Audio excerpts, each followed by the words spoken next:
Hola, ¿qué tal? Muy buenas tardes. Bienvenidos sean todos ustedes a esta sesión del mes de abril del Seminario en Visión Actuarial sobre la Innovación, la Investigación y el Desarrollo. Me presento con ustedes. Yo me llamo José Daniel López Barrientos. Soy profesor en la Facultad de Ciencias Actuariales de la Universidad de Anáhuac, México. Y bueno, pues este es el seminario de visión actual sobre la innovación, la investigación y el desarrollo, al cual, bueno, pues me encanta darles la bienvenida a todos ustedes y muy en especial a nuestro invitado, el expositor del día de hoy, ni más ni menos que el maestro Mario Alain González Sánchez. Mario es actuario por la Universidad La Salle. Él, mientras que estaba estudiando en la Universidad La Salle, pues logró pasar no uno ni dos, sino tres exámenes para volverse asociado de la Sociedad de Actuarios, de la Society of Actuaries. Además, estudió una maestría en matemáticas financieras por la University College of London. Y bueno, actualmente trabaja en Londres, donde pues tiene contratados en su equipo de trabajo a varios de los egresados de la Universidad de Anáhuac, México. Mario, es un placer verdaderamente recibirte. Estamos muy emocionados de tenerte aquí en este Bahía. Bienvenido. Muchas gracias, Daniel. Es un gusto para mí y estoy sumamente contento de poder compartirles un poquito de este tema de los XBAs que hoy en día en México se ha vuelto sumamente importante. Entonces, para mí es un gusto. Gracias, Mario. Mario, ¿gustas que yo pase tu presentación o preferirías tú pasarla para tener control sobre ella? Claro, sí, si quieres yo la comparto. Órale, sí, mejor. Mejor, porque luego hay siguiente. Entonces así nos evitamos esa parte. Buenísimo. ¿Ya me ven? Claro que sí, ya te vemos, Mario. Gracias. Gracias. Bueno, pues nuevamente mil gracias por la invitación y la idea es platicar un poquito acerca de qué son los XBAs y enfocados principalmente al CBA, que tienen que ver con el riesgo de contraparte. Entonces, yendo a la primera lámina, comenzamos definiendo qué es el XBA. Y el XBA, tal cual es este término utilizado, ¿no?, para hacer un ajuste a la evaluación a cualquier producto derivado, ¿no? ¿Y por qué decimos que es un ajuste a la evaluación? Porque si nos regresamos un poquito, nos vamos más atrás en un tema de historia y cómo comenzó el pricing de los derivados y lo que muchos conocemos es el Black-Scholes, ¿no? Y cuáles son los supuestos que tiene Black-Scholes, pues el no arbitraje, el que puedo pedir o prestar a una tasa libre de riesgo, el tema del short selling sin ninguna restricción, pero también sumamente importante lo que nos dice Black-Scholes es que no existe un riesgo de default, ¿no? Otro de los supuestos es una volatilidad constante, pero realmente, ¿no? Conforme fue pasando el tiempo y con las crisis financieras, se fue dando cuenta todo el medio financiero que realmente esto no refleja la realidad, ¿no? Entonces es cuando empiezan a nacer los XBAs, ¿no?, que tal cual vamos a ajustar a cualquier producto derivado, al mark to market de este producto derivado, ¿no? Un ajuste que puede ser el CBA, el DBA, el FBA, el de capital o el de taxes, ¿no? Vamos a enfocarnos un poquito sobre el CBA y el DBA, pero el FBA nos habla de un costo de fondeo, ¿no? Y este costo de fondeo es cuánto a mí, como su nombre lo dice, cuánto a mí me cuesta fondear ese derivado, ¿no? El tema del capital, cuánto un derivado, ¿no?, tiene que ver con un tema de un capital regulatorio y el tema de los impuestos. Entonces, ¿qué es el CBA? Tal cual es un ajuste a la evaluación por el crédito, ¿no? Es el precio el día de hoy por un riesgo de default que pueda tener nuestro libro de derivados, y vamos a ver que existen dos tipos de CBA. El CBA que le llamamos el CBA del asset y un CBA del liability. Entonces, antes de enfocarnos un poquito más a la teoría de cómo modelamos este CBA, me gustaría definir ciertos conceptos, ¿no?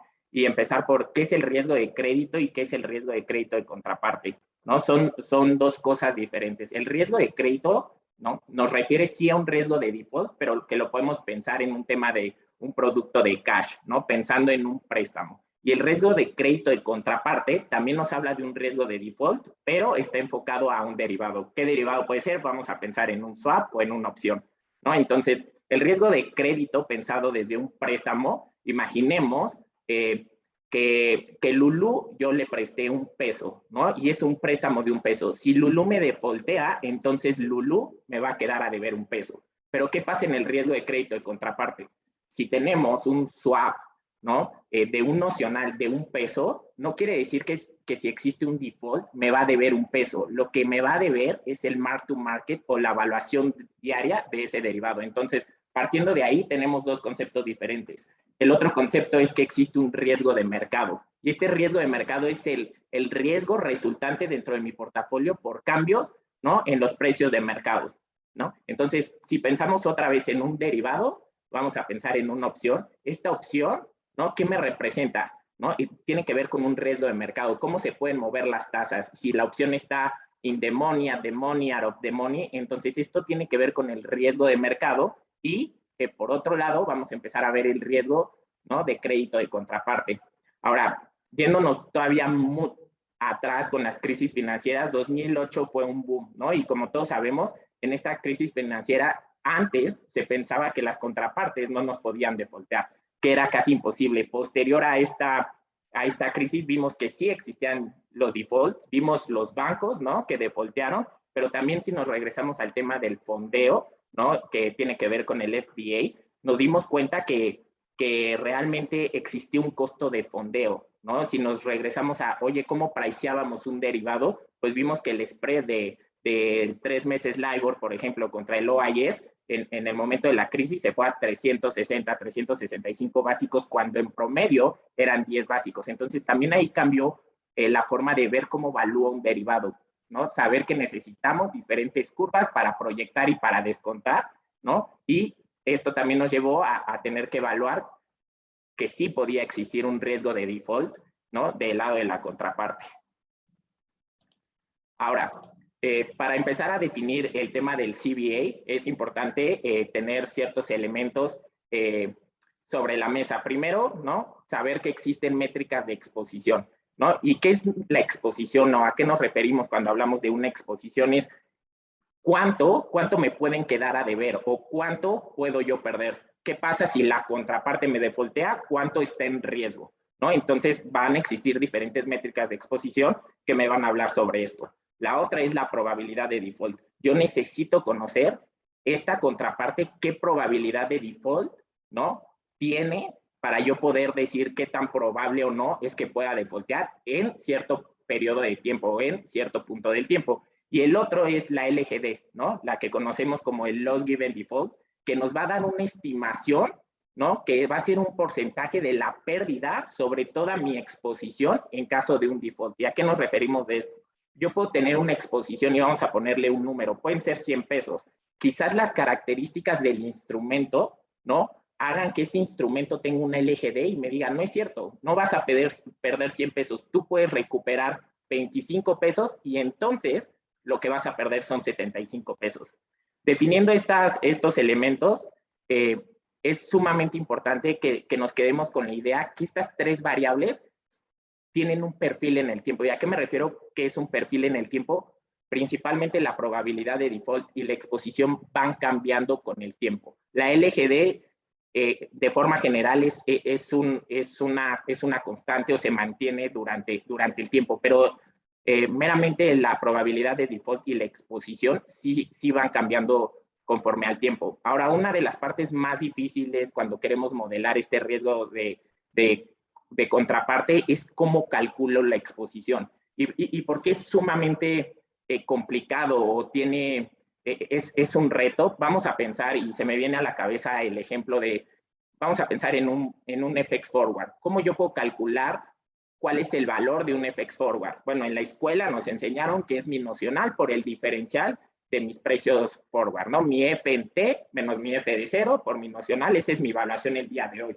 Pero ¿cómo calculo ese F de T? ¿No? Pues ese F de T va a tener una curva, ¿no? Sé que es la exponencial a la R por mi T, etcétera. ¿Cómo puedo calcular eso? Entonces, la tarea para llegar a esa exposición va a ser poder definir una distribución de probabilidad. ¿Y por qué es una distribución de probabilidad? Porque esa distribución de probabilidad me va a ayudar a conocer cómo se puede mover ese subyacente, cómo se puede mover mi instrumento. Entonces ahí entran, ¿no?, diferentes enfoques que pueden ser simulaciones Monte Carlo, pueden ser aproximaciones de cómo puedo construir, ¿no?, estas exposiciones. Entonces, haciendo un summary de esta lámina es quedarnos con que existen métricas de exposición, que existe una probabilidad de default y que existe una LGD. Ahora, ya enfocándonos en el tema de la exposición, ¿no? El primer concepto es cuál es mi exposición actual. Y como lo mencionábamos hace unos segundos, existe una evaluación del instrumento. Y esta evaluación le vamos a poner P, ¿no? Es el precio el día de hoy, ¿no? ¿Cuál es mi exposición hoy? ¿Y por qué trae ese signo positivo? Y ese signo positivo lo definimos con la función del máximo entre P y 0, porque a mí lo que me interesa, ¿no?, cuando yo llamo exposiciones, me interesa saber cuánto yo puedo perder, cuánto yo tengo en riesgo. Entonces yo voy a decir, oye, lo que esté entre 0 o P, ese máximo, esa es mi exposición el día de hoy. Viene un segundo concepto que es la Expected Positive Exposure, ¿no? Y esto es cuánto me pueden quedar a deber en promedio, ¿no? Y su nombre nos los está diciendo, ¿no? Es esta exposición positiva esperada. Y nos las definen como la integral, ¿no?, de esta exposición actual que se va a ir moviendo, ¿no?, positiva, por una letrita, una gamma, una sí, dado el instrumento que va a correr sobre el valor de mi instrumento. Ahora, si nos quedamos viendo esta formulita, es sumamente interesante. ¿Qué estamos calculando? Si nos regresamos a nuestras clases de probabilidad, termina siendo una esperanza. Cuando nos enseñaban cómo calculo la esperanza de X en tiempo continuo, pues era mi X, la integral de X, por la distribución o la función de X, ¿no? Y aquí lo que estamos haciendo es tal cual, calcular una esperanza, y por eso decíamos, quiero saber en promedio cuánto me van a deber, ¿no? Y lo que necesitamos conocer es la distribución de cómo se mueve este instrumento. Entonces, este concepto de la exposición esperada positiva es sumamente importante para poder definir nuestro riesgo de contraparte o el CVA. Tenemos también la métrica simétrica a la Expected Positive Exposure, que es la Expected Negative Exposure. Y lo que me dice es, ahora yo no me voy a enfocar, ¿no?, en mi P máxima, ¿no?, que era el máximo de P entre 0. Ahora lo que me va a interesar es conocer el mínimo, porque P se puede mover hacia donde sea, tanto para positivos como para negativos, pero ahora voy a escoger el mínimo entre P y entre 0. ¿Por qué? Porque ahora lo que yo quiero conocer es cuánto en promedio yo quedaría a deber, ¿no? Y vamos a ver dos conceptos más adelante, que es el CVA y el DVA, que realmente es lo mismo, nada más que uno es el recíproco de otro, y uno se refiere a la contraparte y el otro se refiere a mí como banco, o cuál es la probabilidad de default que yo tengo, ¿no? Y el último concepto en cuanto a exposiciones es el Potential Future Exposure, ¿no? Que lo que nos está diciendo es, dado un nivel de confianza X, ¿no?, el valor de mi portafolio será menor que esa Potential Future Exposure. Y esta métrica se parece al VAR, porque si nos vamos a nuestras clases de riesgo, así era como definíamos el VAR, ¿no? ¿Cuál es mi pérdida máxima esperada? Y lo que estamos haciendo, ¿no?, lo que nos dice en esta formulita es la integral, ¿no?, hasta mi Potential Future Exposure por mi distribución, ¿no? Y lo que estamos calculando, entonces, es una probabilidad acumulada. También es como la podemos pensar, pues es una probabilidad acumulada, que esta métrica de la exposición se parece mucho a un valor en riesgo, ¿no?, al VAR.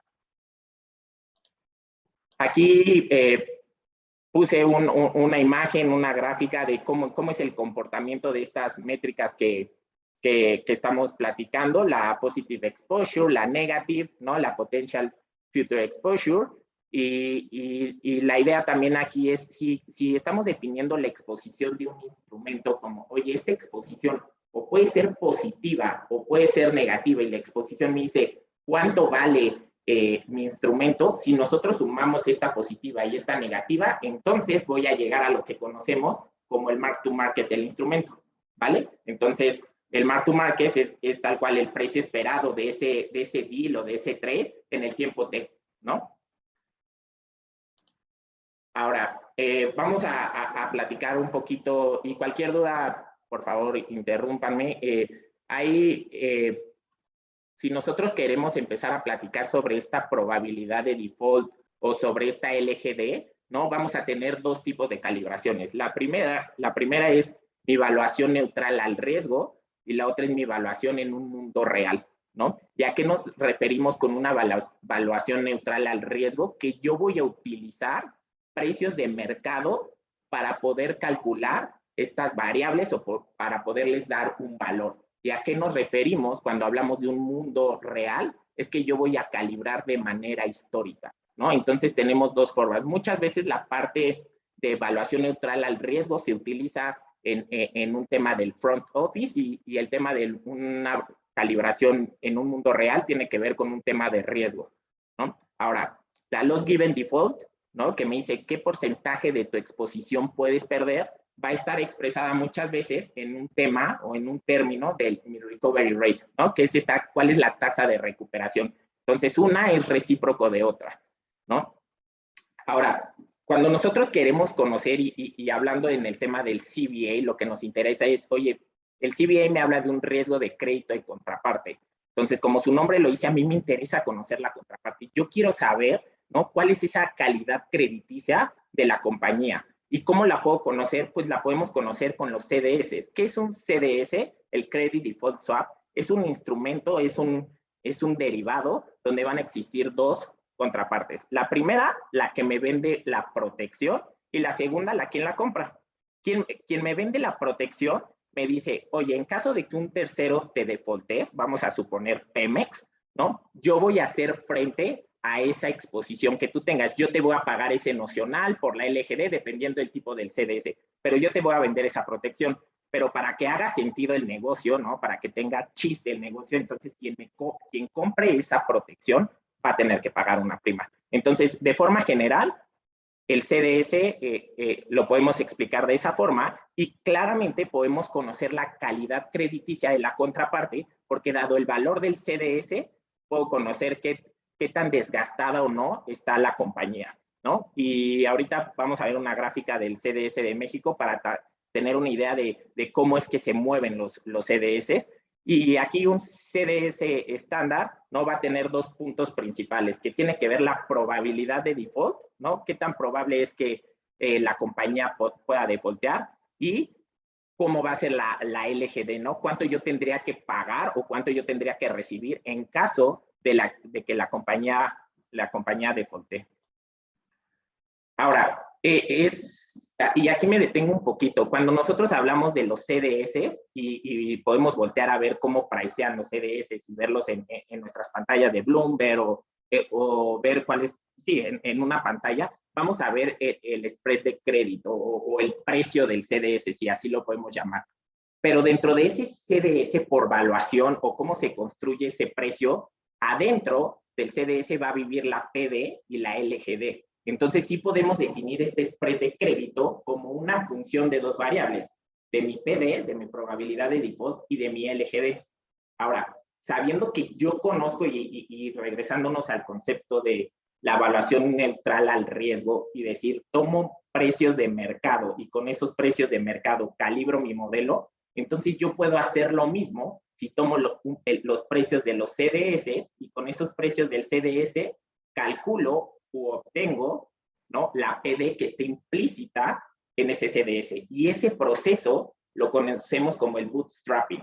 ¿Y qué es el bootstrapping? O cómo me imagino, o cómo podemos definir qué es el bootstrapping. Vamos a imaginar. Pensemos en el CDS de Pemex, ¿no? Y sabemos que el CDS de Pemex, pues, para ciertos tenors, el 6 meses, el 5 años, el 7 años, voy a tener un precio o un spread de ese CDS. Entonces, yo lo que primero que hago en este bootstrapping y lo platicamos de manera general es, me voy a agarrar mi primer tenor, ¿no? Y de ahí fijo mi LGD, porque dijimos que quizás la LGD sí la puedo tener fija, ¿no? Y lo que voy a hacer en una forma sencilla de decirlo es, voy a despejar de ahí, ¿no? Esa función sacaría la función inversa, tal que obtenga la PD. Una vez teniendo esa PD, entonces me voy al segundo tenor y en ese segundo tenor voy a utilizar mi primera PD, ¿no? Y ahora voy a calcular la PD de este segundo tenor y así me voy a ir hasta que yo pueda construir de todo mi term structure, pueda construir las PDs, ¿no? Y hablando de la probabilidad de default, es muy común definir esta PD en términos de una intensidad de default o lo que conocíamos en la escuela como esta hazard rate, ¿no? Y la definimos esta ST, que es la probabilidad de supervivencia, como E a la integral de esta hazard rate, ¿no? Que corre sobre esa T, ¿no? Entonces, si yo quiero mi probabilidad de default y así definimos esta probabilidad de supervivencia, entonces es 1 menos esa probabilidad de supervivencia, es el recíproco uno del otro.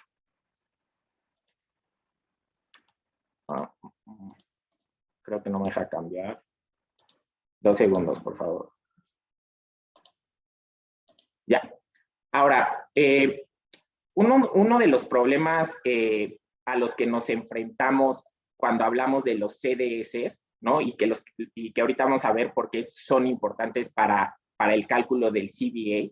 Uno de los problemas a los que nos enfrentamos es que realmente el mercado de CDS por lo general es sumamente ilíquido. Y además de que sea ilíquido, porque si existe el nombre y existe el CDS, hay ciertos nodos o ciertos tenors que sí son líquidos y otros que no lo son. Pero además, muchas contrapartes no van a tener un CDS. Y vamos a pensar en un ejemplo de un banco, ¿no? Que un banco pacta un derivado y este derivado que va a pactar, lo va a pactar, no sé, vamos a inventar, con Tiendita Paquito. Seguramente Tiendita Paquito no va a tener un CDS. Entonces, si yo le quiero calcular ese CBA a Tiendita Paquito, yo necesito conocer una probabilidad de default. Pero yo no voy a tener un CDS el cual me dicte cómo yo puedo o cómo puedo obtener esa PD implícita. ¿Qué pasa? Hay diferentes enfoques. Y uno de estos enfoques es el que le llaman es una regresión, ¿no? Una cross-section. Hay un modelo muy conocido que es el modelo de Nomura. Y lo que te dice es, ok, no te preocupes, agarra un universo de CDS globales o de todo el mundo, agarra esos CDS, defínelos por sectores, por regiones, por su rating, ¿no? Por el seniority de su deuda y haz una regresión. Si vemos esta regresión que nos define, ¿no? Es una log lineal. Y lo que te dice es, tú vas a llegar a un spread de crédito y vas a tener ya diferentes betas. Dado el spread de crédito y tus diferentes variables, lo que vas a hacer en la regresión es, yo quiero conocer esas betas. Ya que tengo esas betas, si yo quiero definir un spread para Tiendita Paquito, pues le voy a asignar qué características entran para Tiendita Paquito. Oye, Tiendita Paquito, ¿qué sector es? ¿Es financiera? ¿Es consumer cyclical? ¿Es industrial? ¿Es gobierno? Oye, Tiendita Paquito, ¿qué rating tiene? ¿Triple B, doble A? ¿No? Y dado esas diferentes características que Tiendita Paquito tiene, voy a llegar a un spread de crédito. Conociendo ese spread de crédito, entonces ya voy a ser capaz de obtener esa PD. Y con esa PD, entonces ya me puedo voltear y asignarle o calcularle más bien un CBA a Paquito, ¿no? A la Tiendita Paquito. Entonces, sí quedamos con la idea que el mercado de CDS es ilíquido y no existen tantos nombres. Y si pensamos en el tema de México, ¿cuántos CDS en México realmente existen? Está el CDS del gobierno de México y está el CDS de Pemex. Podemos pensar en América Móvil, etcétera, pero realmente son estos dos, ¿no? Entonces, muchas veces empiezas a jugar con estos nombres y ver tú cómo puedes crear proxies para tienditas como Paquito, ¿no? Esa es la idea en cuanto a los CDS. Aquí puse una pantalla de Bloomberg en cuanto al CDS de México, con intención que podamos ver cuáles son las características, ¿no? Aquí no podemos ver que nos dice qué tipo de deuda es, ¿no? El gobierno de México, cómo está calificado, podemos ver las 3 calificaciones, que el gobierno de México termina siendo un triple B, podemos ver, y ahí está el concepto que hablábamos de la recovery rate, ¿no? Que es 25, entonces, dado que es el recíproco de mi LGD, entonces la LGD está tradeando a un 75%, ¿no? Entonces, esto es un ejemplo de de cómo podemos ver en pantallas de Bloomberg el CDS de México.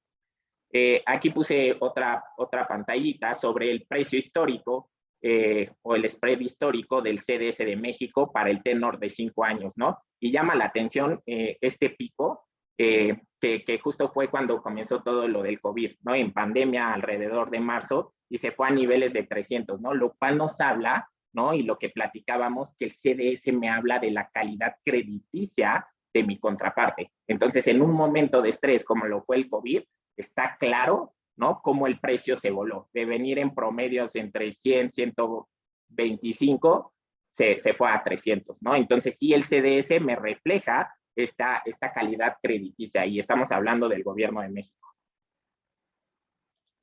Ahora, ya adentrándonos al tema del CVA, ¿no? El CVA, como lo platicamos, el CVA me va a hablar sobre este riesgo de default de mi contraparte. Entonces, ¿cómo puedo definir de una manera sencilla el CVA? Es, dado que yo conozco el precio de mi derivado libre de riesgo, entonces si yo lo ajusto, tiene que valer menos, ¿no? Si yo te digo, oye, este papel vale 100 pesos y no tiene riesgo de crédito, no te podría decir, oye, este papel va a valer 120 porque, y si te puede defaultear, tendría que valer menos. Le tengo que quitar ese CVA y decirte, dado que existe un riesgo, pues te lo voy a dejar más barato. Entonces, es la forma de pensar de manera sencilla el CVA. Ahora, si nos metemos a la fórmula, este CVA que me representa mi riesgo de crédito es un concepto en valor presente. Hoy, el día de hoy, vale el CVA. Después se puede mover y existe un mark to market del CVA. Pero hoy, ¿cuánto vale? Entonces, este CVA nos lo definen y podemos ver, es la integral de 1 menos mi recovery rate, que termina siendo la LGD, por mi expected positive exposure, porque lo que a mí me interesa saber es cuánto puedo perder. Dado eso que puedo perder, le pego con la LGD y es cuánto no voy a recuperar. La LGD me está diciendo, ya cuánto no vas a recuperar. Tenía 100 pesos, no puedes recuperar tanto, entonces eso es lo que me interesa. Después esta DF es mi factor de descuento, que hace todo el sentido, porque estamos definiendo que mi riesgo de crédito lo voy a ver en términos de valor presente. Entonces, tengo que descontar, ¿no? Y después, estas S, ¿no? Son las probabilidades de supervivencia, tanto mía como de la contraparte. Y al ladito tenemos una PD, pero esta PD no habla de mí, habla de la contraparte. Y si nos detenemos tantito ahí es, ¿por qué hablo de probabilidades de supervivencia y después de una probabilidad de default? Porque estas probabilidades de supervivencia primero me están diciendo, a ver, si tú quieres calcular el CVA hoy, ¿de cuánto es ese riesgo de default? Pues al menos tienes que haber llegado a este punto, ¿no? Entonces, tanto de tu lado como de mi lado, yo tuve que haber llegado a ese punto. Dado que ya llegamos a ese punto, ok, ahora, ¿cuál es la probabilidad de default de la contraparte? No de la mía, de la contraparte. Entonces, esa probabilidad de supervivencia de la contraparte por la probabilidad de default de la contraparte, yo la pienso como una probabilidad condicionada. Dado que yo ya llegué a ese punto, ahora, ¿cuál es la probabilidad que yo me muera? ¿O cuál es la probabilidad que defaultee esta contraparte? Y del otro lado es la probabilidad de supervivencia mía. Yo tengo que estar parado en ese punto. Ahora, el otro concepto, ¿no? Es el DBA. Y el DBA, vamos a pensarlo tal cual como el CVA. Nada más que en el DBA estoy hablando de mí. Tiendita Paquito o tiendita Lulu le va a interesar cuál es el riesgo que yo le pueda defaultear. Oye, ¿por qué quisiera saber cuál es el riesgo que yo le pueda defaultear? Vamos a pensar en un swap. La tiendita Lulu, ¿no? No quiere pagar tasa variable. Entonces ella va al banco y dice, oye, ¿sabes qué? Hazme un swap donde yo te pague fija, ¿no? Y dado que tú me pagas fija, yo voy a recibir variable. Entonces ahí ya estamos hablando de dos flujos. Y tiendita Lulu claramente va a decir, oye, a mí me interesa saber, ¿no? Si este banco me va a pagar. Hay un flujo que yo tengo que recibir. Entonces sí existe un riesgo de contraparte. Yo banco, pues voy a tener una calificación, voy a tener una probabilidad de default que se convierte en un CVA, pero visto desde mi lado. ¿Cuál es ese ajuste a la evaluación que yo tengo?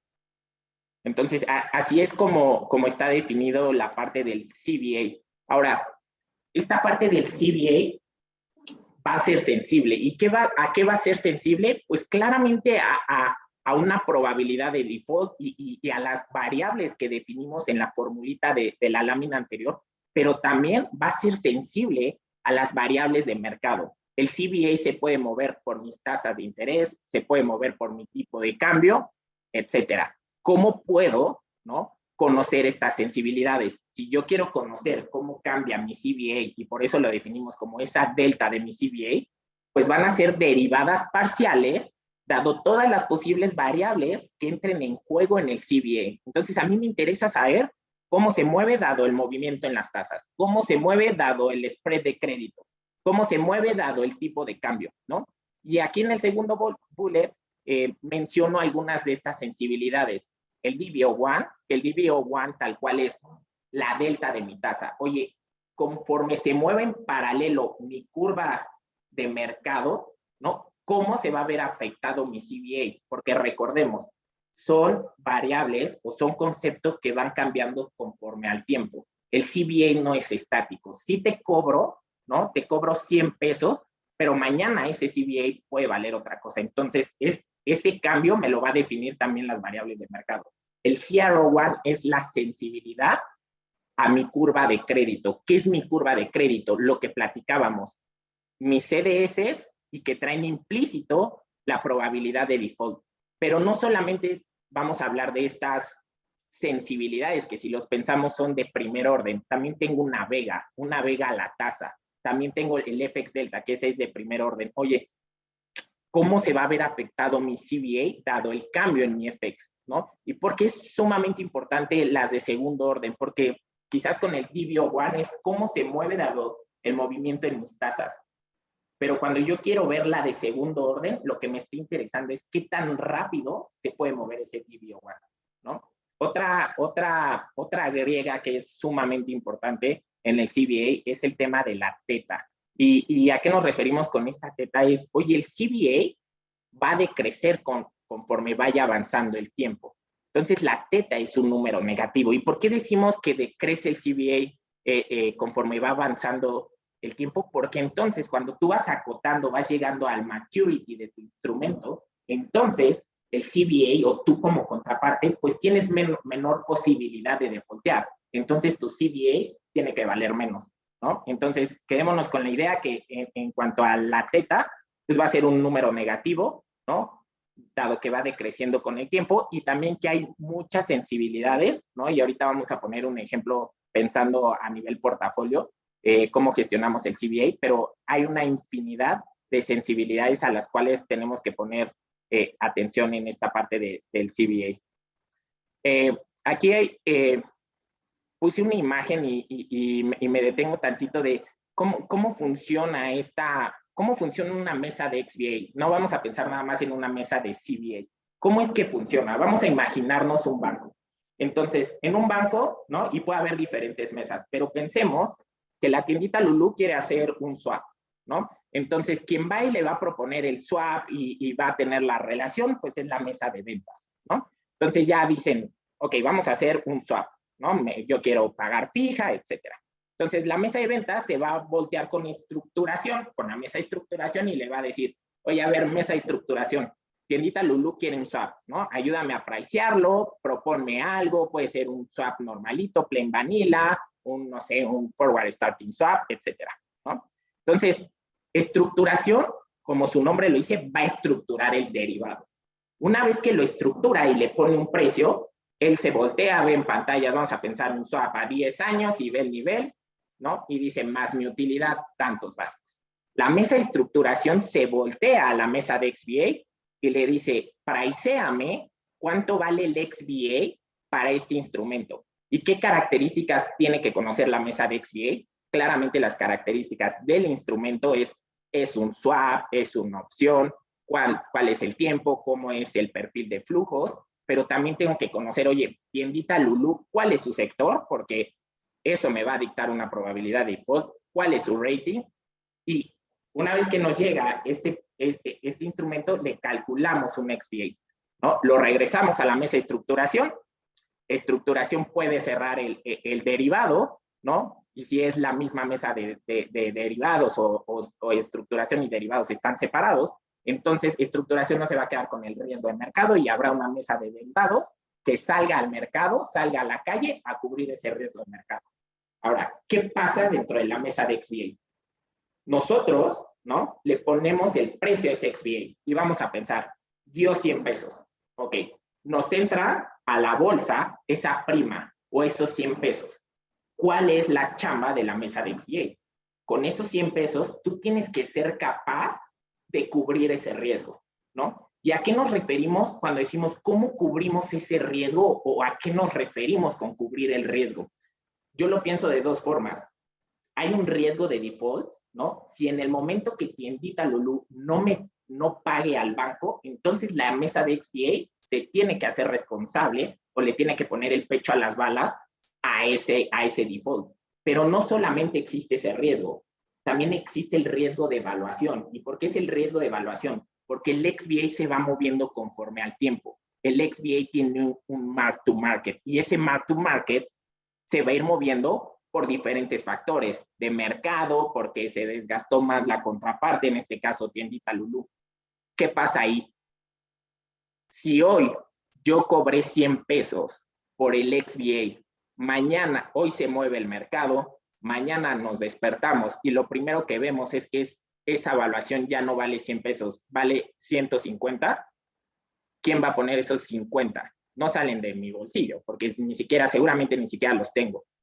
Entonces ya traigo una pérdida de 50 cuando yo cobré 100, que puede ser al revés, mañana amanecemos y esos 100 pesos valen 90 pesos, ¿no? Entonces podríamos pensarlo, cobré más, ¿no? De lo que vale hoy. Pero si es al revés, entonces seguramente tenemos un P&L negativo. Entonces no solo sales a cubrir el posible default de la contraparte, porque si pensamos en un tema de gobierno, pues quizás el gobierno de México no va a defaultear, ¿no? Podrá estar desgastado, pero no va a defaultear, ¿no? Pero sí cubres una evaluación. ¿Por qué? Porque el libro del portafolio de XVA se va a ir moviendo, ¿no? Entonces sales y cubres esa evaluación. Hoy valía 100 pesos, mañana si vale 150, tengo que estar cubierto. ¿Cómo se mueve? Entonces eso es un poquito la imagen de cómo funciona esta mesa de XVA en conjunto con una mesa de trading o en conjunto con un banco. Ahora, aquí la idea es platicar cómo es que funciona la mesa de XVA en términos sencillos y pensando en un portafolio que le llamamos es un portafolio dummy. Podemos pensar en un portafolio que tiene diferentes swaps, ¿no? Y pueden ser swaps de TIE, pueden ser de SOFR, puede existir el Basis, etc. En este mismo portafolio vamos a pensar que tenemos opciones de FX, de tasas, los caps, los floors y también traemos forwards, ¿no? Entonces, ya habíamos hablado que existen sensibilidades, ¿no? Por diferentes variables de mercado. Entonces, imaginemos, ¿no? En un banco con un portafolio, si yo te digo que el DBO1 es esta delta tasa, imaginen si tiene el banco derivados en pesos, en dólares, en euros, en yenes, en libras, ¿a cuántas curvas va a estar expuesto? ¿No? ¿A cuántos tipos de cambio va a estar expuesto? Entonces se vuelve un universo, se vuelve un mundo, ¿no? De a cuántas sensibilidades mi portafolio de XVA está expuesto. Y aquí ponemos un ejemplo. Vamos a pensar nada más en la curva de TIE. Entonces, la primera columna, lo que estamos diciendo es, existe un DBO1 al CBA. También hay un DBO1 al FBA, al DBA, pero vamos a imaginar nada más el DBO1 del CBA. Entonces, dado todo mi portafolio, ¿no? El sistema me arroja que ese es mi DBO1. Y recordemos, el DBO1 es mi sensibilidad a la tasa. Es por cada básico que se mueve mi curva, entonces esa es mi exposición. Entonces, ahí estamos viendo en esta columna el DBO1 del CBA. Por otro lado, nosotros estamos construyendo un portafolio de cobertura, ¿no? Yo quiero hacer el hedge a este portafolio. Entonces, yo con diferentes instrumentos, ¿no? Tal que me repliquen ese DBO1 o esa sensibilidad. ¿Y por qué hablamos del DBO1? ¿Por qué hablamos en temas de sensibilidad? Porque estamos hablando de métricas de riesgo, lo que me dice cuánto estoy expuesto, cuánto puedo perder. Entonces, a mí lo que me interesa es ir haciendo el match de esos flujos. Entonces, por otro lado, que tengo el portafolio de la cobertura, ¿no? Con diferentes instrumentos, para la curva de TIE, ya vi que tengo esta exposición. Y marqué ahí en el nodo de 10 años, ¿no? De manera intencional, cómo podría haber un mismatch, ¿no? Y a ver, en un tema de CBA y cómo lees el CBA y qué es lo que te afecta, cómo estás posicionado, nos podemos detener a cómo es la lectura de estas sensibilidades. Pero para ahorita vamos a pensarlo en un nivel de signos nada más. No nos vamos a meter al tema de la lectura, pero en un tema de signos, lo que yo buscaría es, si yo tengo expuestos 10 pesos de este lado positivo y yo quiero cerrar el riesgo, entonces yo tengo que buscar la forma, ¿no? Mediante un instrumento, ahorita no sé cuál, que me genere menos 10 pesos, tal que en el neto, ¿cuánto tendría? 0. Y ya cerré el riesgo. ¿Y a qué me refiero con ya cerré el riesgo? Si se mueve la curva de TIE, entonces quizás aquí voy a ganar más 2 pesos. Pero como mi cobertura está hacia el otro lado, entonces voy a perder 2 pesos. Y ahí yo quedo neteado, ¿no? En esta parte rojita, ¿no? De manera intencional, está un riesgo abierto. Volteo y veo, oye, mi portafolio de cobertura no está macheando al 100% mi portafolio del CBA. Tengo un diferencial de 500,000 pesos. Un diferencial que tengo que salir, ¿no? Tengo que salir a cubrir. Le tengo que subir 500,000 pesos a ese nodo de 10 años en mi DBO1, tal que lo pueda casi netear.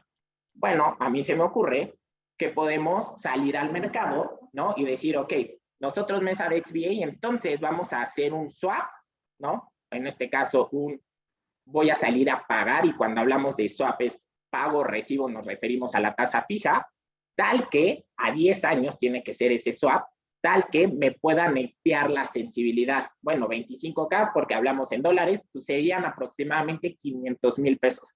Si salimos y hacemos ese instrumento o este swap pagadero, si yo quisiera el otro lado, pues salimos a recibir, ¿no? O pagas o recibes la fija. Entonces, es la forma en cómo nosotros podemos ir matando o gestionando este riesgo, ¿no? Es la idea que les quiero transmitir es, en un portafolio de XVA tienes una infinidad de sensibilidades, y dentro de esta infinidad de sensibilidades existen subconjuntos. En el tema del DBO1, que es la delta, la tasa, pues puedes tener el DBO1 a la curva de TIE, a la curva de SOFR, al basis, y de ahí, pues si me volteo y veo otra sensibilidad, tengo la sensibilidad a mi curva de crédito. Oye, ¿cómo podrías cubrir el crédito? Pues con un CDS, porque el CDS es sensible a esta curva de crédito, a estas probabilidades de default. Entonces, es como este portafolio, ¿no? En un ejemplo sencillo es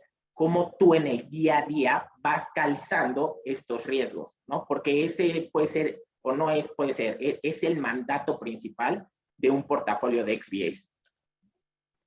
Y aquí tal cual puse una pantalla tal cual de Bloomberg de cómo podemos ver la curva de TIE, ¿no? Existe un bid y un offer, ¿no? Y ahorita si quieren platicamos un poquito de cómo vas haciendo este hedge dinámico y por qué es importante ver los dos lados, si es un bid o un offer en nuestras curvas, ¿no? Entonces esto tal cual es la pantalla de Bloomberg de la curva de TIE.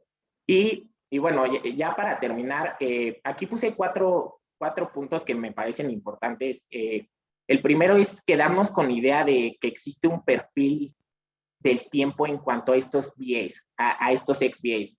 Hoy nos enfocamos al CVA, pero la idea es que no son números estáticos, ¿no? Existe un mark to market que se va moviendo, y esto lo vuelve todavía más interesante e importante. ¿Por qué? Porque existe una evaluación diaria. Mi portafolio se va a ir moviendo. Si ustedes me dicen, oye, este portafolio de XVA, yo ya no quiero que tenga volatilidad, pues no hay forma. El portafolio de XVA ahí vive. El portafolio de XVA se va a ir moviendo. Tú no puedes controlar eso. Si lo quisiéramos controlar, pues bajamos la cortina del banco y no se hacen más derivados y cerramos todas las posiciones. El trabajo de la mesa de XVA es, dado que se va moviendo este lado, de este lado hay que crear un portafolio de cobertura tal que podamos meter riesgos, ¿no? Y esto se va moviendo conforme al tiempo. El segundo punto es, y es una discusión sumamente interesante, es, ¿el libro de XVA es un libro de trading o es un libro de cobertura?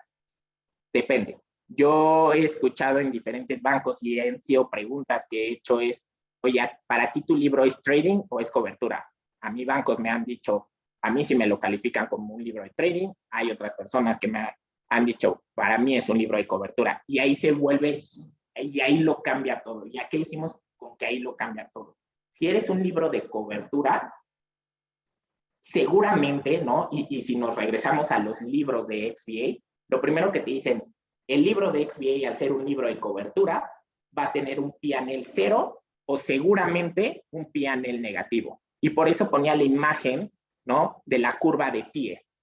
¿Por qué sería un P&L negativo si nosotros decimos, oye, lo vas cubriendo? Primero, porque es sumamente complicado encontrar coberturas al 100% en un libro de XVA, ¿no? Y ahorita platicamos en el tema de los CDS, pero el simple hecho de que tú sales, vamos a pensar en un swap, yo salgo a cubrirme salgo a pagar el swap, ¿no? Vengo pagado, y en el momento que tengo que deshacer ese riesgo, entonces voy a salir a recibir.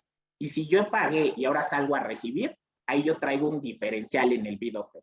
Y eso a mí me empieza a comer. No, o sea, con ese diferencial no puedo jugar tanto. Entonces, seguramente el estar cubriendo, ¿no?, el tener un hedge dinámico, sí me puede ir costando, ¿no? Entonces, en ese libro de cobertura, seguramente el P&L en un mundo ideal, donde todo es simétrico, donde la evaluación es la misma, donde tienes liquidez para todos los instrumentos, pues el P&L teóricamente tendría que ser cero, pero eso no pasa. Ahora, si es un libro de trading, ¿no? ¿A qué nos referimos? En un libro de trading, pues tienes más maniobra, más espacio para maniobrar. Puedes jugar, ¿no?, en el view que tú tengas de mercado. Si yo sé que quizás conforme esté posicionado mi portafolio, yo sé que el portafolio de XVA se ve beneficiado en la bajada de tasas, ¿no? Entonces, si dado mi view de mercado empiezo a ver que viene una bajada de tasas, quizás no voy a estar cubierto al 100%. Quizás puedo dejar abiertos ciertos riesgos. Quizás puedo jugar, quizás hasta con la curva, con los spreads, puedo jugar con los tenors. Entonces ya se vuelve un tema de trading, ¿no? Que sí, el mandato principal del XVA es gestionar riesgo.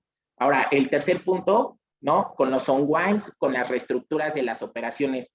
¿Qué pasa? Imaginemos que Tiendita Lulú nos hizo hace 5 años un swap, y este swap le cobramos por un XVA 10 pesos. Hoy el XVA quizás vale 3 pesos, ya no vale 10 pesos, porque ya dijimos que se mueve conforme al tiempo. ¿Qué pasa si me hacen un unwind de esa operación? La mesa de XVA decidirá, ¿no?, cuánto es lo que regresa al cliente. ¿Regreso esos 3 pesos? Quizás no. No, hoy vale el XVA 3 pesos, pero dado esa operación, yo tuve que salirme a cubrir. Deshacer esa cobertura va a tener un precio. Deshacer esa cobertura me puede costar.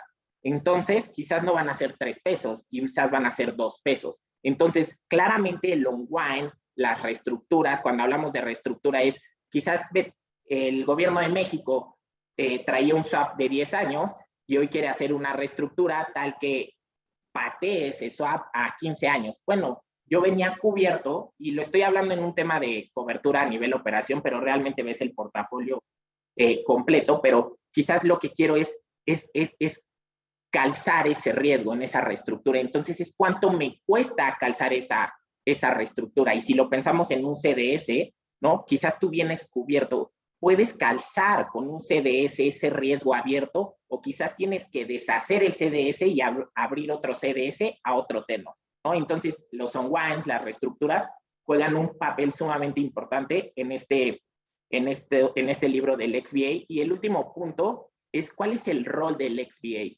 Y hace unas láminas platicábamos de cómo es que funciona, pero realmente cuál es el rol. Y cuando hablamos de este rol, tú como mesa de XVA, ¿no?, y vamos a decirlo, quizás dentro de un banco, pues tú vas a ser el malo de la historia. Y vas a ser el malo de la historia porque a nadie de nosotros nos gusta que nos cobren, ¿no? Tú a la mesa de estructuración, a la mesa de ventas, pues tú le vas a cobrar un XBA que es como cobrárselo al cliente, ¿no? Pero al final ya hay un costo implícito, hay un costo adicional. Entonces seguramente vas a ser el malo de la historia, pero la idea que quiero transmitir es que no somos, o sea, la mesa XBA no es que sea el malo de la historia cuando ves que tu trabajo es, oye, sí te estoy cobrando un XBA, que lo puedo pensar como una prima, pero el día de mañana que haya un default, el día de mañana que no venga y te pague la tiendita Lulú, entonces quien tiene que hacerse responsable de ese default es la mesa de XBA, ¿no? Y también nosotros como mesa de XBA jugamos un papel importante. Dentro de una institución financiera, dentro de un banco, tenemos que ser pro negocio. ¿Y a qué me refiero con ser pro negocio? No es si el XBA son 10 pesos, entonces porque eres mi cuate te cobro 8 pesos. Esa no es la idea. Eso no es ser pro negocio. ¿Qué sí es ser pro negocio?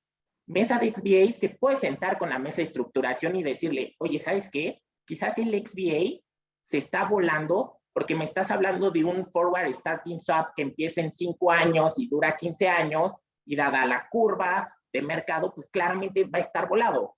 Oye, ¿qué te parece? ¿No? Pues también trata de ver otra idea o quizás puedas hacer un swap de esta forma y mira, el XBA sería de esta forma. Oye, ¿qué pasa? ¿No? Si la contraparte tiene llamadas de margen. Pues el XBA, ¿no? Dado el threshold o diferentes características de las llamadas de margen, pues el XBA va a ser nulo o va a ser muy pequeño porque pues, al hablar de llamadas de margen, entonces yo estoy disminuyendo un riesgo de default, porque en una llamada de margen, recordemos que tú vas neteando ese mark to market del lado que sea. Entonces, ese rol que juega una mesa de XBA, creo que es sumamente importante y era las 4 ideas para terminar que les quería transmitir. No sé si haya dudas, preguntas.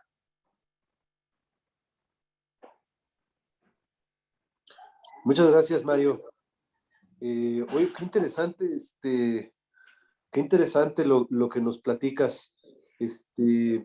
Fíjense, para los que son nuevos en este foro, bueno, pues que sepan, ¿no? La idea del seminario de visión actual sobre la innovación, la investigación y el desarrollo de la Facultad de Ciencias Actuariales de la Universidad de Anáhuac es precisamente tener charlas de alto nivel como esta, ¿no? Que sirvan para establecer un terreno común, ¿no? Un territorio común en el cual gente que está en la industria en este caso, las finanzas, como Mario, ¿no?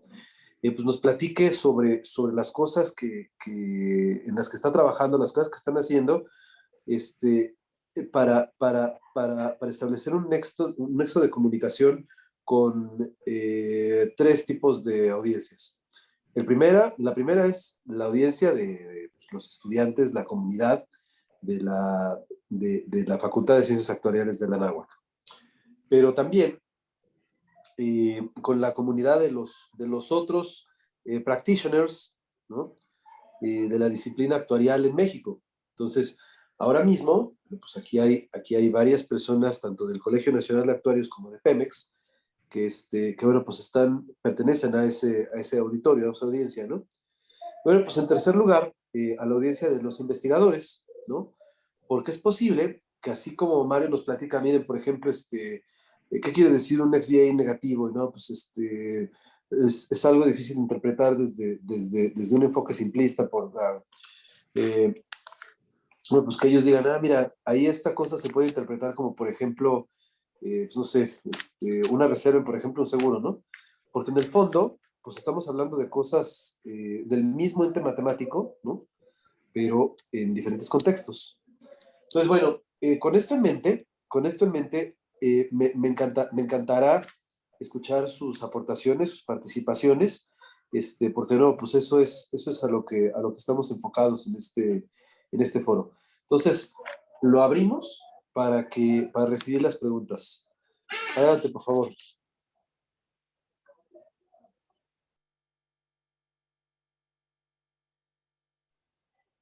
Siéntanse con la libertad de simplemente abrir el micrófono y preguntar directamente, o si quieren pueden levantar la manita ahí en el Zoom.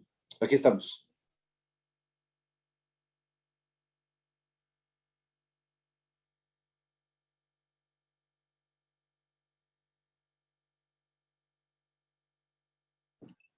Hola, buenas tardes. Yo tengo una pregunta, Francisco Chávez.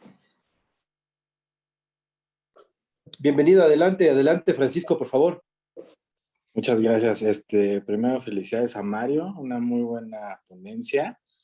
Y yo quería preguntar, dado este entorno de volatilidad y un inicio en un ciclo de alza en tasas de interés, ¿qué tan valioso o tan complicado se vuelve una buena evaluación de estos derivados? ¿O qué riesgo podría implicar que no se hiciera una buena evaluación de estos derivados?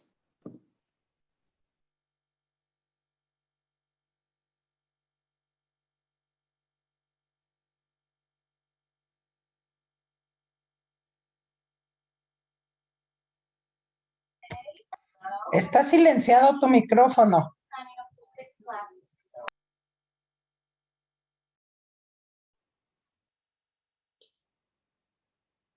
Mario. Ya, perdón. Okay. Sí, gracias. Sí, Francisco, como bien lo mencionabas, hoy en día existe bueno, hemos estado en un periodo de volatilidad en los mercados, lo cual para cualquier libro de trading o en un piso de trading se vuelve algo sumamente complicado de gestionar. Y en el caso de los XVAs, la volatilidad es algo en el cual debes de tener atención en el día a día, ¿no? O sea, una mesa de XVA al inicio del día, no solamente te despiertas para ver cómo amaneció tu portafolio, ¿no? Cómo se movió de un día a otro, sino también tienes que voltear a ver todas las sensibilidades y cómo amaneces o cómo estás parado, porque aunque tú puedas venir cubierto y puedas tener un hedge en el cual te sientas cómodo, dada volatilidades, esas mismas sensibilidades se pueden comenzar a mover. Entonces, ¿qué tan rápido se pueden mover? Ahora, en esta alza de tasas, ¿no? Si va a volver más caro el XVA en el sentido no de, a ver, dependiendo, y ahí me detengo un poco, es dependiendo cómo esté direccionado el portafolio en cuanto a los derivados, ¿no? Si los clientes pagan fijas y también traes que reciban fija y se puedan meter diferentes instrumentos, pero como tal, ¿no? Si lo pensamos en T0, ese XVA sí va a aumentar en una alza de tasas. ¿Y por qué va a aumentar? Porque el swap, ¿no? A mercado vamos a poner una tasa, es el 7%. No va a ser lo mismo el XVA si mi tasa a mercado ya es un 8%, ¿no? Si lo trasladamos a un ejemplo sencillo, pues no es lo mismo que Francisco me esté pagando su coche, ¿no? Con una mensualidad de 10 pesos, a que si me tiene que pagar 10,000 pesos. Seguramente hay más riesgo con esos 10,000 pesos, ¿no? Entonces, en T0, el XVA va a ser más caro. Ahora, en valuación, depende cómo esté posicionado tu portafolio. Si recibes o pagas fija, ¿qué es lo que te afecta? ¿La subida o la bajada de tasas? Pero claramente el tema de la volatilidad de los mercados se vuelve sumamente importante para este tema de los XVAs.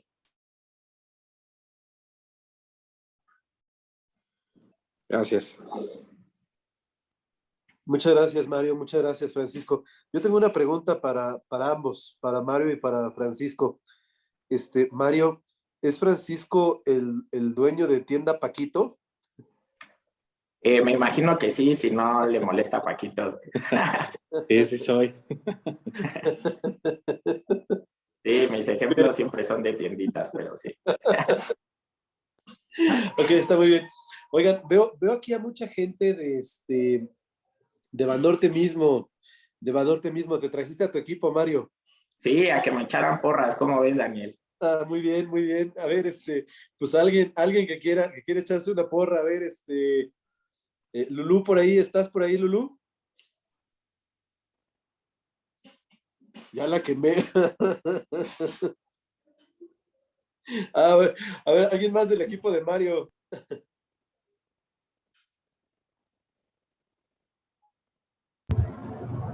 No, sí, aquí estamos, Daniel. ¿Cómo están? Hola.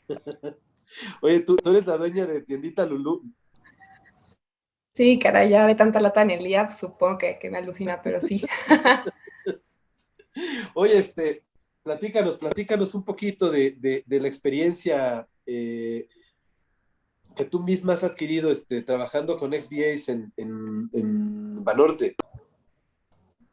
No, pues la verdad es que algo padrísimo, no te voy a mentir, muy complicado al principio, pues difícil de agarrarle, como bien pues platica Mario, es algo demasiado como complejo, no es nada trivial, nada directo, hay muchas formas de verlo, pero pues la verdad es que pues excelente, excelente equipo y muy, muy, muy interesante y muy padre, la verdad. Muchas gracias. Oye, Lulu, ¿qué le recomendarías a una persona que está estudiando la licenciatura actualmente? Ahorita mismo hay muchos estudiantes aquí en la sesión. De hecho, veo gente que está estudiando actuaría aquí en la Anáhuac, México, y también en la Anáhuac de Puebla. ¿Qué le recomendarías a una persona que está estudiando actuaría ya en semestres avanzados para poder entrarle al tema y en especial pues al trabajo en finanzas? Híjole, pues creo que te das cuenta ya estando adentro, muy honestamente, como que no conoces hasta que pruebas, hasta que vas a las prácticas, hasta que entiendas pues todo más como más a detalle. Creo que pues conociendo, estudiando, investigando, sería como que la forma más pues no fácil, pero más directa de llegar a todo eso. Y la verdad también como, pues como un consejo a los de últimos semestres es que no se desesperen. Yo también estuve ahí en todo ese proceso y de verdad es que salen pues bastante bien preparados para todo lo que viene, ¿no? Entonces, pues mucho ánimo y pues sí, justo sigan estudiando, síganse actualizando de los temas y en una de esas entran a algo pues así de padre, algo así como de complejo y que al final pues se lleva pues muchísimo aprendizaje, ¿no? Muchas gracias, Lulu. Eh, a ver, alguien más, a mí me gustaría escuchar a alguno de los estudiantes que están por acá. Entonces, a ver, Andrea Armora, por ahí, hola,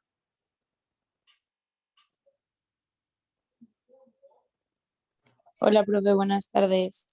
muy buenas tardes. Platíquenos, Andrea, ¿qué le pareció la presentación? Bien, profe. Está elevada, ¿verdad? Sí, no entendí muchas cosas, pero sí, estuvo bien. Mario, ¿qué pasó? No, déjenme decirles algo. Sí, ahí quizás ahí hubo un poquito de falla, pero sí, intentamos hacerlo lo más aterrizado que se pudiera. Pero cualquier duda, ahí está mi correo y con mucho gusto nos sentamos a platicar. Yo encantado. Gracias, gracias, Mario. Oye, pero no es cierto. Déjenme decir algo. Eh, Fíjense, había un gran matemático, un gran conferencista en particular, se llamaba Paul Richard Halmos. Él decía que en una charla de matemáticas, era muy importante que todas las personas en el auditorio se llevaran algo de la charla, ¿no? Entonces, bueno, los muy jóvenes, pues tenían que llevarse algo pues sí entendí algunos conceptos así, ¿no? Eh, o sea, para saber que pues hay más allá más allá, ¿no? Los que están en el mismo nivel pero los que están un poquito más adelante, pues deben de pues, entender más y saber, pues mira, así, en mesas de evaluaciones, pero pues hay unas cosas que se llaman XBAs y que están más allá por ejemplo, los CBAs, ¿no? Y bueno, pues los más avanzados, pues también deben de llevarse preguntas de investigación interesantes. A mí, por ejemplo, les digo, me pareció muy interesante la cuestión de los números negativos en la PNL, ¿no? Porque bueno, pues yo mismo, ¿no? Bueno, pues, dirigiendo trabajo de investigación, en este caso para un estudiante de doctorado, pues nos encontramos con el mismo ente, pero en el mundo de los seguros. Entonces, pues a lo mejor precisamente por la vía que señala Mario, pues nosotros tendremos algo para estudiar, ¿no? Oigan, miren, aquí hay una pregunta de Maru García García. Dice, hola, buenas tardes. Mario, ¿recomendarías algún curso de especialización para el área financiera? Sí, sí, ¿cuál?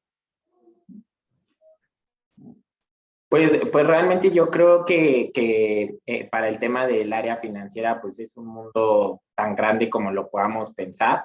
Eh, yo creo que saliendo de la licenciatura uno adquiere conocimientos sumamente importantes, ¿no? En el tema financiero, pues las materias como teoría del interés, evaluación de derivados, la evaluación de riesgos, yo creo que son las bases, ¿no? Para poder entrar a un tema financiero, y estoy pensando en un tema de un banco, ¿no? En un área de riesgos, en un área de front office. Y bueno, cursos de especialización, pues existen los diplomados, también para un tema, no sé, yo estoy un poquito casado con el tema de los exámenes de la SOA, creo que son exámenes sumamente técnicos y te ayudan a aterrizar diferentes conceptos. Y también yo creo que el ir, como lo mencionaba Lulú, esta parte de la experiencia, el llegar a un banco, y hablo de un tema del front office, y Lulú no me dejará mentir, nosotros como área y con mi jefa, que es Gaby Corona, estamos sumamente, déjame utilizar esa palabra, como obsesionados con el aprendizaje de quien va llegando, ¿no? Y tal cual lo llamamos como hay que llevarlos de la mano. ¿Y a qué nos referimos con llevarlos de la mano? Seguramente en la escuela pues aprendemos a qué es un swap y descontamos los flujos, e igualamos las patas y encontramos la tasa fija, ¿no? Cuando entras a una mesa de un front office, pues nos damos cuenta que el swap tiene una curva de proyección, tiene una curva de descuento, cómo calculas esa curva, o cómo, más bien cómo la construyes, existen unos PRAS, etcétera, etcétera. Pero hay que llegar con esa base, entender que el swap tiene dos patas, que bajo no arbitraje es igual a cero, despejas, etcétera, etcétera. Pero ¿cuál es nuestra tarea cuando alguien va llegando? Pues es justo, ¿no? Darle esas herramientas. ¿Qué herramientas son? Vamos a construir calculadoras, porque quizás ya existe el sistema ya nos va a decir cuál es la tasa del swap, pero la idea es que en esa calculadora, ¿no? A mí también me tocó construir calculadoras, y es poder conocer, ¿no? Desde el fondo cómo, y entender cómo se evalúa un swap, ¿no? Entonces, claramente están los cursos, los exámenes, pero también el día a día, ¿no? En el trabajo es el que va adquiriendo la experiencia, y yo creo que lo más importante es las ganas de aprender, ¿no? Las ganas de nunca dejar de aprender, y el trabajo mismo te va a ir llevando y tú te vas retando en el día a día de ir conociendo cómo se evalúa un swap. El día de mañana es pues, cómo evalúa una opción, el día de mañana es pues, cómo cubrimos este riesgo, el día de mañana es como qué me dice esta sensibilidad. Quizás teóricamente sé que es una derivada parcial, pero ¿qué significa la derivada parcial? ¿O qué significa esta fórmula? ¿O cómo lo puedo leer? Entonces, tiene que ver mucho la experiencia, y es ir de a poco, pero nunca dejando de aprender. Gracias, Mario. Oye, ¿qué examen de la SOA crees que es el... Ah, mira, Maru dice, muchas gracias. ¿Qué tanto recomendarías especializaciones como Data Analyst? ¿Crees que hay una diferencia? Bueno, yo creo que aquí sí depende de a qué quieras enfocarte. Yo creo que si quieres ver un tema de minería de datos, de machine learning, yo creo que son cursos sumamente importantes. Quizás para un tema del front office, de un piso de trading o un banco, pues podrían ser cursos de riesgos, pudieran ser diplomados en cuanto a, no sé, construcción de curvas o evaluación de derivados. Yo creo que depende mucho hacia qué lado te quieras enfocar. No sé, Daniel, de la pregunta de los exámenes es como cuáles van enfocados a finanzas o... Sí, sí, precisamente. ¿Con qué examen recomendarías que comenzaran los más jóvenes y con cuál seguirse si están pensando en este mundo? Mira, en mi experiencia personal, yo comencé con el FM, ¿no? Y en este tema del FM es toda la parte de teoría del interés. Ves desde cómo se compone una tasa, terminas viendo evaluación de bonos, etcétera, duración. Y después, ahorita ya ha cambiado los nombres de los exámenes, pero después estaba el MFE, que ya es un tema de evaluación de derivados, pero después del FM hice el P, y en mi opinión personal el P sí creo que tiene que ser el primer examen de la SOA. ¿Y por qué el P? Porque creo que te abre un mundo, ¿no? Yo creo, si a mí me dejas ponerlo en palabras, a mí el P me ayudó a pensar o me cambió mi forma de pensar en ciertas cosas, cómo razonar las cosas, porque en el P, para llegar a una respuesta, ¿no? En un problema de probabilidad, hay una infinidad de caminos. Entonces, te ayuda a pensar o a razonar cuál es el camino más óptimo, te ayuda a poder razonar los diferentes escenarios. Entonces, yo creo que un buen comienzo es con el examen del P, el de probabilidad. Muchas gracias. ¿Y alguna credencial en específico que los chicos obtengan la de ASA, que se vayan directo por ser fellow, o recomendarías que, por ejemplo, primero fueran CERA? Pues yo creo que ahí nuevamente depende de a qué quieres ser, bueno, a qué te quieres enfocar. El tema de la CERA, tengo entendido, tiene que ver mucho con el tema de riesgos, ¿no? Entonces, yo creo que al final todos a la hora de ir realizando los exámenes y el número de exámenes que tenga, es un conocimiento que adquieres y que te sirve que te sirve el día de mañana. Entonces, yo creo que primero definir como hacia dónde quieren ir y de ahí ya definir qué exámenes quieren hacer para obtener cierta credencial. Muchas gracias, Mario. Vamos a ver, tenemos tiempo para un par de preguntas más. Si gustan hacer una pregunta. Hola, ¿qué tal? Hola. ¿Qué tal, Daniel? Mario, mucho gusto. La verdad, muy interesante la presentación. Yo tengo una duda. La verdad es que no tengo nada de feeling sobre el tipo de instrumentos que puedes usar para hacer los hedges. No sé si son líquidos, etcétera. Entonces, mi pregunta es, a veces utilizan técnicas de imperfect hedging, cuando no hay tanta liquidez en el mercado, se usan proxies para cubrir los riesgos que saben que tienen. Sí, sí, claro, y es muy buena tu pregunta. Déjame partirla en dos, de las sensibilidades más importantes, y no quiere decir que las otras no las sean, pero en el tema de la delta en tasas, ¿no? Que hablábamos de este DBO1, existe el instrumento que te genera el DBO1 de saque o de rebote, y que es el swap, ¿no? Entonces, el swap sí es sumamente líquido, y si lo pensamos un swap de TIE o un swap de SOFR, vas a ver precio en mercado, ¿no? Lo vas a ver en las pantallas, y sí existe una liquidez.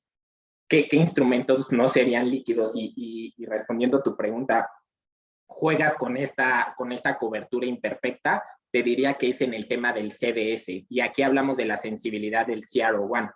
Y déjame ponerte un ejemplo. Imagínate que en el banco todos nuestros clientes pues son, como decía Daniel, ¿no? Son estas tienditas, tiendita Lulú, tiendita Paquito, donde no va a existir un CDS.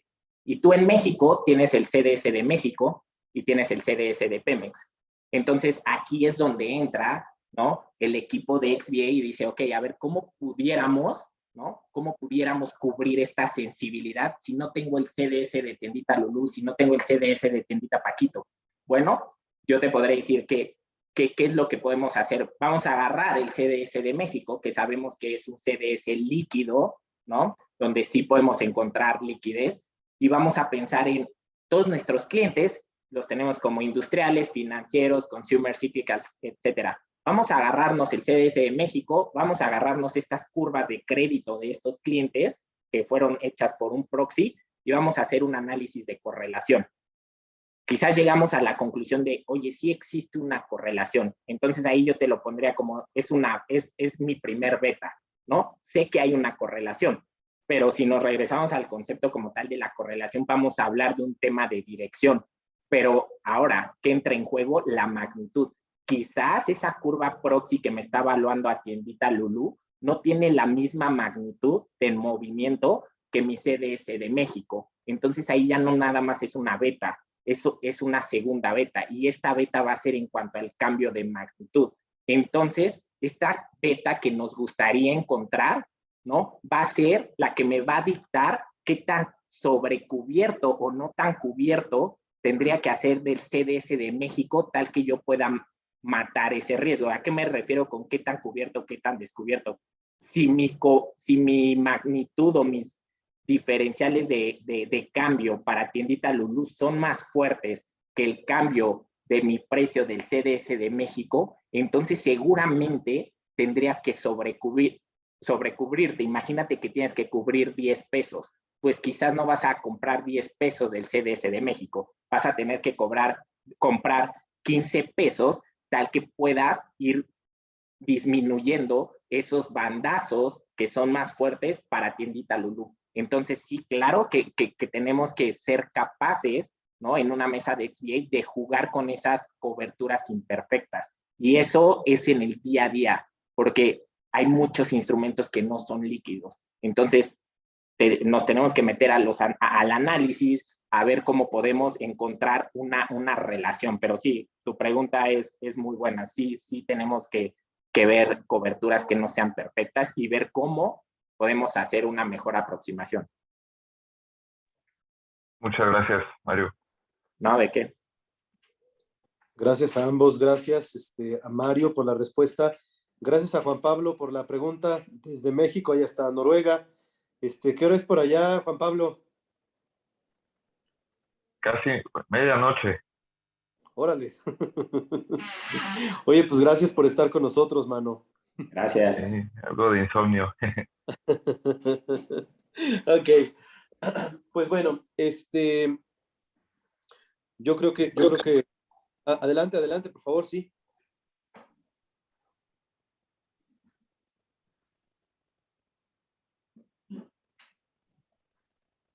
Ay, como que le corté la inspiración a alguien.